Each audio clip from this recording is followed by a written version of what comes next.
HRS Mayor Jacob Mafume says the city fathers will continue with the momentum of beautifying the city by improving key infrastructure, including roads, rehabilitation in residential areas. So he was speaking at the commissioning of streetlights in the capital last night. Mafume said the city's cooperation with the government has resulted in a number of success stories for the city.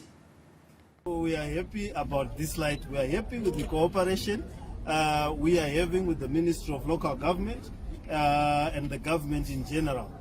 We have done a lot of work on the roads. We've done a lot of work on the street lights. We've done a lot of work on the beautification of the city. And we hope that we are able to make sure and we will continue with the momentum. We don't want this momentum to die. We want it to continue beyond SADC. As you can see, the presidents of SADC went, they left the roads here. They went and they left the lights here. So good news there, and Mafume adding that the rehabilitation program will be extended to residential areas and that they will also be addressing the water and garbage situation in the capital. We are going to move the roads program into our other areas, residential areas. We are going to move the lighting program into the rest of the city and also our residential areas with these new added technologically compliant lights. So we are also going to look at the situation of water. We are going to ask the ministry to keep assisting us. We want to look at how we are going to improve the infrastructure. We will ask our people to take care of the frontage of their shops, the pavements, and also refuse collection, and we are going to see how we can handle market trading at night. That is becoming a phenomena of Harare. So these are the issues that we are grappled with, and also we want to deal with the transport situation. We need a mass public transport system. We cannot continue with the combis, and we cannot continue with our transport ranks dilapidated. It's nice to hear from the city fathers telling us what they're going to be doing rehab. Of course, in the first hour we talked about if they are going to rehab the roads in residential areas. Let's start with high density. Let's not worry about the northern suburbs until later. Let's worry about the high density where the people are. That's number one. Number two, at least he acknowledged the government's input into beautifying the roads. In fact, the government pretty much funded the whole thing. And of course, the last question I do ask before I open it up is, does City Council have the money to be able to rehabilitate all the roads in suburbs? And don't forget as well, it's also a way kind of funny because we know the rains are coming. So we know that construction is going to slow down tremendously because of the rains. So obviously we may not see a lot of work on those roads, particularly if the rains come early. But I think money is important. You need financing to do it. We look at the water, sewage. It's about $2 billion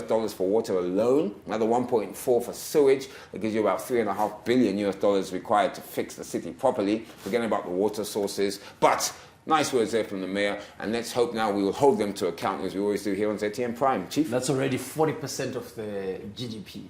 That's a lot, eh? 3.5 Can you imagine? Just for water and sewage. And in one city. Yeah. For that matter. So I think what is great, like I said, I was talking off air and I said, I think I like this Jacob Mafume guy. Why do I like him? He's inclusive in his approach. You know? And I think we need that as a country because country must come first before politics. We've been a very polarized country for a very long time, and that's why things were not moving.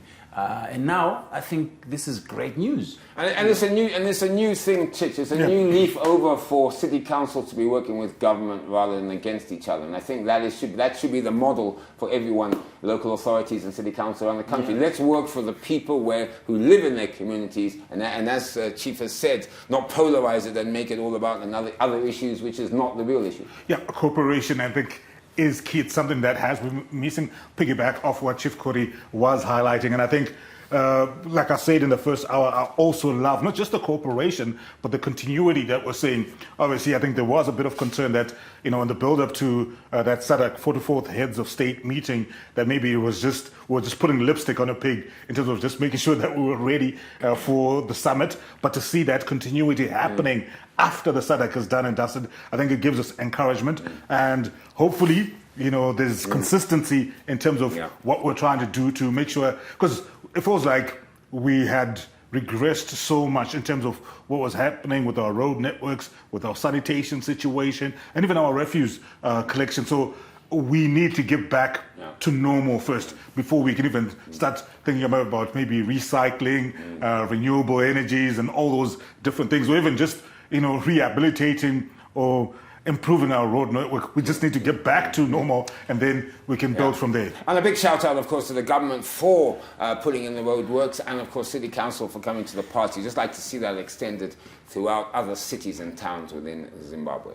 So someone would ask the question, did they actually collaborate or the government took over?